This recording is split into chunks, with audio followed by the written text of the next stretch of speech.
warahmatullahi wabarakatuh. Perkenalkan, nama saya Andi Marlita dari Prodi Sains and Teknologi, jurusan Teknik Informatika. Di sini saya akan menjelaskan bagaimana analisa manajemen proses berjalan di Linux dan di Windows. Baik, yang pertama saya akan menjelaskan dulu apa itu manajemen proses. Manajemen proses adalah fungsi sistem operasi untuk mengelola pembentukan, penjadwalan, eksekusi, dan penghentian proses.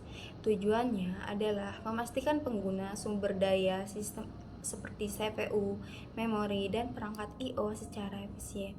Manajemen proses juga memungkinkan fitur multitasking dalam sistem operasi modern.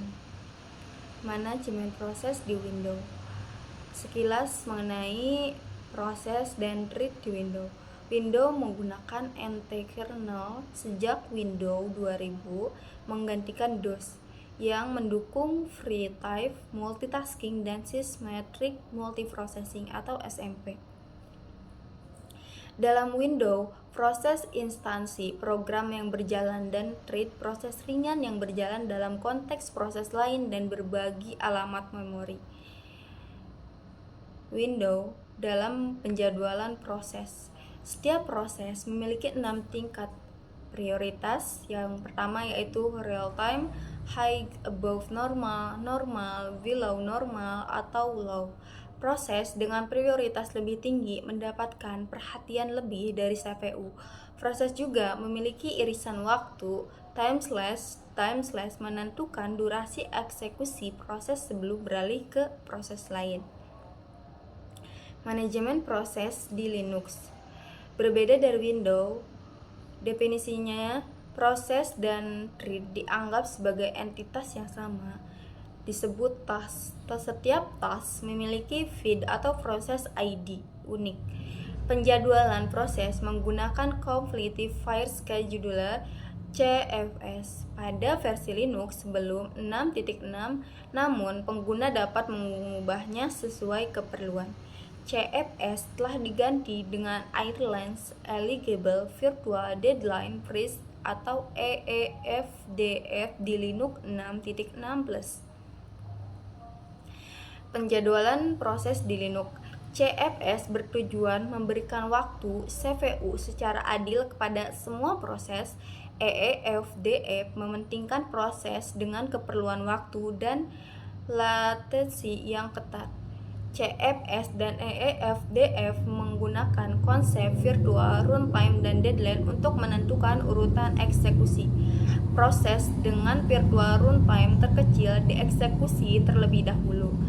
Prioritas proses dalam disesuaikan menggunakan nilai nice atau minus 20 hingga 19. Nilai nice terkecil dipentingkan terlebih dahulu.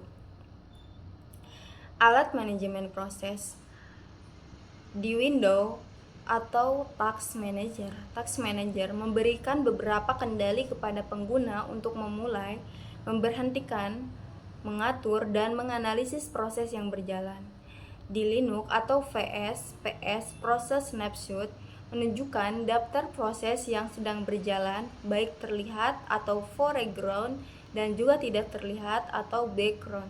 Seringkali dijalankan dengan alat manajemen proses lain seperti vgrep dan kill. Linux atau Hotop memiliki kegunaan yang sama seperti Task Manager di Windows, yaitu mengatur proses yang berjalan serta menghentikan apabila perlu. Windows vs Linux. Perbandingan Windows dan Linux. Dalam Windows, proses dan thread terpisah. Keduanya adalah konsep yang berbeda. Dalam Linux terdapat task atau proses dan thread sama. Windows menggunakan algoritma MLFQ yang tidak dapat diubah oleh pengguna, sedangkan Linux menggunakan algoritma CFS atau EEFDF yang bisa diubah oleh pengguna. Windows sendiri menentukan prioritas dengan 6 tingkat prioritas: real time, high, above normal, normal, below normal, low. Sedangkan Linux menentukan prioritas dengan nilai nice atau minus 20 hingga 19, lebih kecil, lebih dan dikedepankan. Alat manajemen proses Windows terbatas, namun memiliki tampilan atau GUI. Sedangkan Linux, alat manajemen proses Linux lebih ekstensif dan dapat digunakan tanpa GUI. Jadi kesimpulannya, Windows dan Linux memiliki pendekatan berbeda dalam manajemen proses. Namun, kedua sistem operasi tersebut adalah sistem operasi multitasking, bukan single tasking. Windows memisahkan proses dan thread secara menggunakan MLF key untuk penjadwalan. Sedangkan Linux sendiri menganggap proses dan thread sebagai task dengan CFS dan EEFDF sebagai algoritma penjadwalan.